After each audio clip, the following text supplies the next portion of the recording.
Türkiye'nin Güneydoğu Anadolu bölgesinde bulunan Şanlıurfa şehrinin simgelerinden biri Balıklı Göl'dür. Şehir merkezinde bulunan Balıklı Göl'ün çevresinde tarihi yapılar vardır. Balıklı Göl, kutsal balıklarıyla turistlerin Şanlıurfa'da en çok ziyaret ettiği yerlerdendir. 150 metre uzunluğunda ve 30 metre genişliğindedir. Derinliği 3-5 metre civarındadır. İçinde efsanelere konu olan sazan türü balıklar bulunmaktadır. İnsanlar bu balıklara dokunmaz ve balıkları yemez. Bölge halkı Balıklı Göl'deki balıklara saygı gösterir. Geçmişten gelen inanışa göre Hz. İbrahim ateşe atıldıktan sonra bir mucize gerçekleşir ve etraf güllük gülistanlık olur. Mucizenin gerçekleştiği mekanın Balıklı Göl ve çevresi olduğuna inanılır. Balıklı Göl, dini bayramlar ile kandil gecelerinde en yüksek ziyaretçi sayısına ulaşır. Balıklı Göl'ün çok ilginç bir efsanesi vardır. Efsaneye göre, bir zamanlar Nemrut adında zalim bir hükümdar yaşarmış. Zaman içinde kendisini tanrı zannederek büyük tapınaklar yaptırıp içine kendi heykellerini koydurmuş.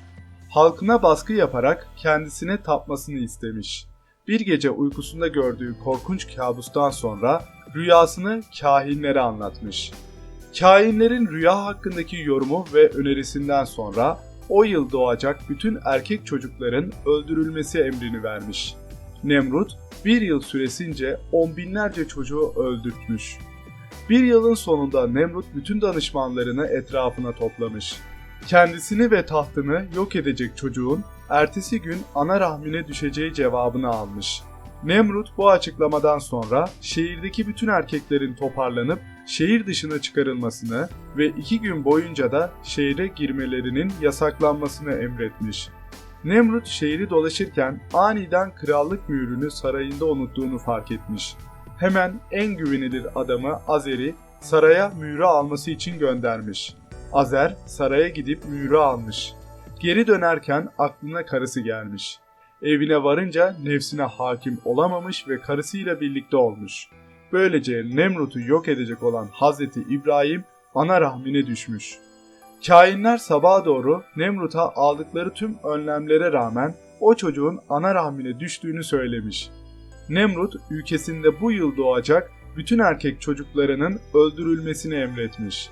Azer'den hamile kalan karısı bu durumu kocasından saklayarak kendisini şişmanlamış gibi göstermiş. Doğum vakti gelince bugünkü Urfa Kalesi'nin kuzeyinde bulunan küçük bir mağaraya gitmiş ve tek başına doğurmuş.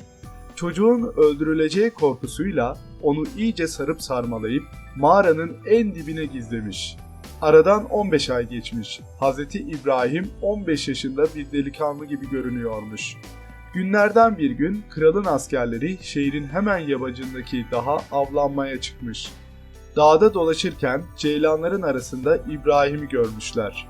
Hemen yakalayıp saraya getirmişler. Nemrut, genç delikanlı olan İbrahim'i hemen yanına almaya karar vermiş. Böylece genç İbrahim sarayda yaşamaya başlamış ve burada Nemrut'un bir diğer evlatlığı genç Zeliha ile tanışıp dost olmuş. İbrahim sarayda geçirdiği günlerde kendisine evlatlık alan Nemrut'un halka yaptığı zulümlerden ve putlara tapınmasından dolayı kızmaya başlamış. Bir gün bu düşüncesini arkadaşı Zeliha ile paylaşmış. Sonrasında İbrahim bir gün eline aldığı baltayla tapınaktaki bütün putları kırmış. Nemrut olanları duyunca bunu yapanın bulunmasını emretmiş. Kısa süre sonra putları kıranın Hz. İbrahim olduğu ortaya çıkmış. Ve Nemrut'a verdiği cevaplardan sonra Nemrut hemen İbrahim'in ateşe atılmasını emretmiş. Hz. İbrahim ateşe atılacakken Allah "Ey ateş, serinlik ve esenlik ol" diye buyurmuş. Hz. İbrahim ateşin üzerine düşer düşmez ateşin yerinde berrak küçük bir göl oluşuvermiş. Allah'ın emriyle hazırlanan o devasa ateş bir göle, ateş içinde toplanan odunlar da balıklara dönüşmüş.